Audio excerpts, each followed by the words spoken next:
Bonjour, aujourd'hui on va voir un cours sur la programmation en Python lycée.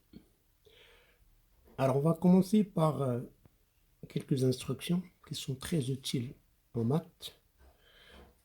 Alors on commence par l'instruction, le nom. Alors attention, égal, ça veut dire affecté. Input, alors entre parenthèses et entre guillemets, question. Ou bien A, une variable A, elle va être affectée de float, input, question. Alors, on va voir les significations de ces instructions. Alors, la variable est affectée de ce qui est dans question. Alors, je prends par exemple variable.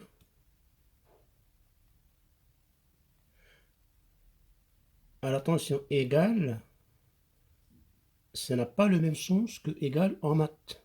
Alors, égal en maths, c'est double égal. Alors, dans la programmation de Python, double égal, par exemple A égale à 2, ça veut dire A, il prend la valeur 2. Donc, faites attention, ça c'est juste pour affecter.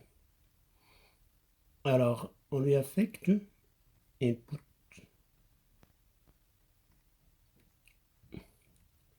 Question.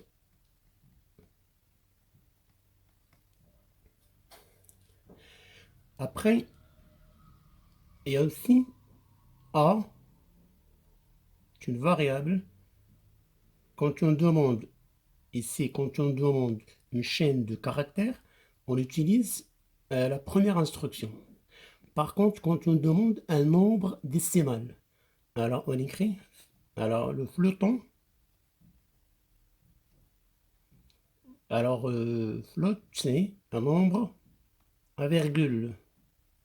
Quand on demande un nombre à virgule, quand on pose la question, donner un nombre à virgule, alors il faut précéder par float input.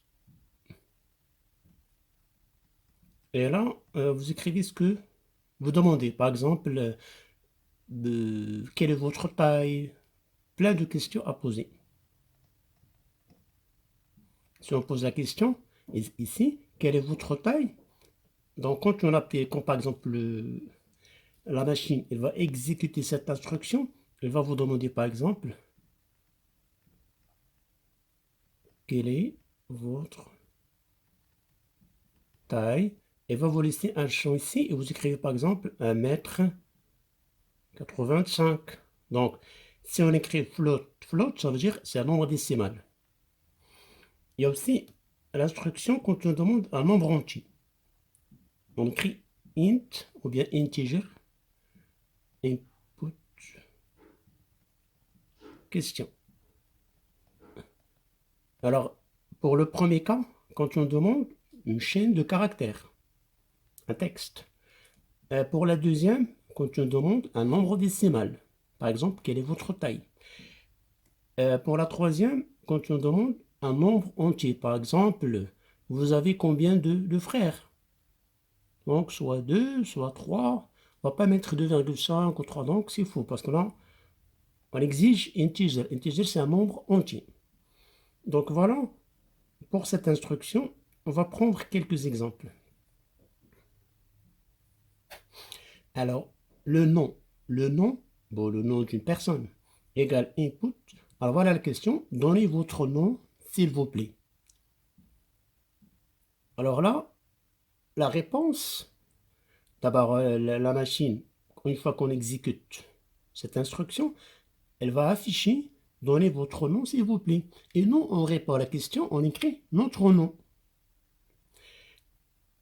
La deuxième instruction qu'on vient de voir, âge. Âge. Âge, normalement, jamais on a entendu quelqu'un qui dit il a 20 ans et demi ou 20 ans et tiers, 40 ans et 25. Donc, c'est un nombre entier. Toujours l'âge, on le donne sous forme d'un nombre entier. Donc, int ou bien integer input, donnez votre âge, s'il vous plaît.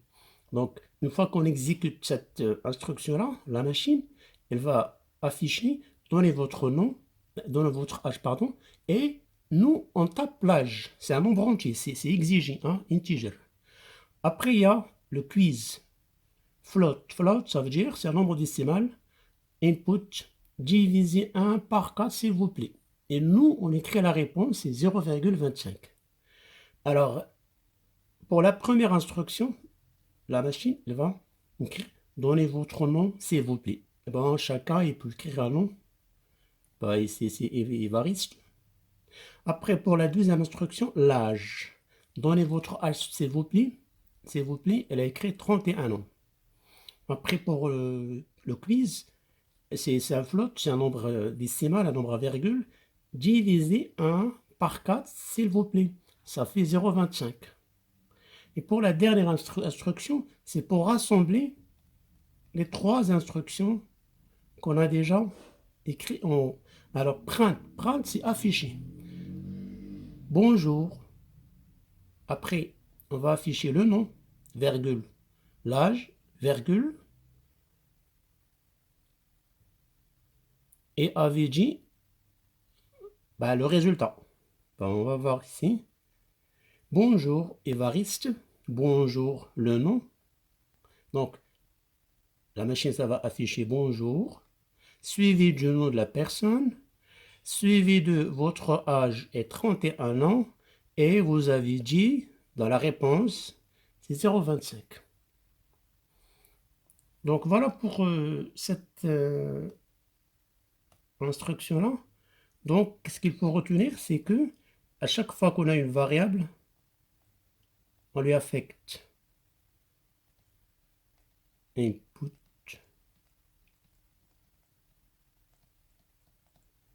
question.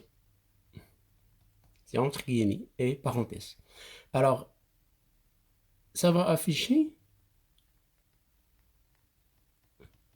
question. Ça veut dire ce qu'on a écrit ici. Donc, c'est une chaîne de caractères. Après, on vous laisse un champ pour répondre à la question. Si par exemple âge, oui, si on vous dit par exemple votre nom, le nom, input, donnez votre nom. La question, c'est donnez votre nom. Et on vous laisse le champ de répondre à la question. Le nom, Après, il y a pour A égale float question. Par exemple, A égale, pardon,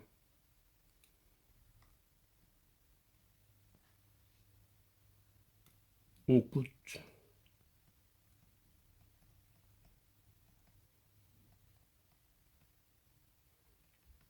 par exemple, A égale input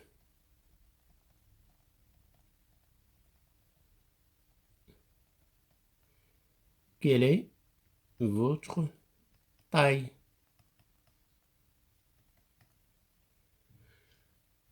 Le dernier cas, A égale int, ça veut dire integer, valeur entière, input question. Là, on peut vous demander quel est votre âge, combien vous avez de frères, combien vous êtes en famille. Donc, c'est des questions avec des réponses entières. Ça veut dire, si on vous pose la question, alors la machine, ça va afficher la question. On vous laisse un champ pour répondre à la question. Prenons un cas, un exemple. Alors, exercice. N égale integer, c'est-à-dire valeur entière, input, rentrer la valeur de n. Donc, la valeur de n, c'est obligé de le mettre sous forme entière. Attention, si on met sous forme décimale, la machine ne va pas l'accepter, elle va la rejeter. A égale 3 fois n, B égale 4 fois n, print B, ça veut dire il va demander d'afficher B. Alors, si l'utilisateur entre la valeur n, alors on va commencer. A égale 3 fois la valeur de n. La valeur de n, c'est 7. C'est égal 21.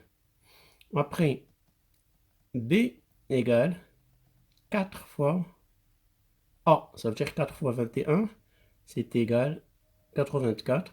Parent B, ça veut dire à la fin de l'exécution de ces instructions-là, la machine, ça va afficher 84. Alors, si on tape n égale à 7, la valeur de B sera égale à 84. Bon, l'essentiel, c'est de comprendre la signification de cette instruction-là.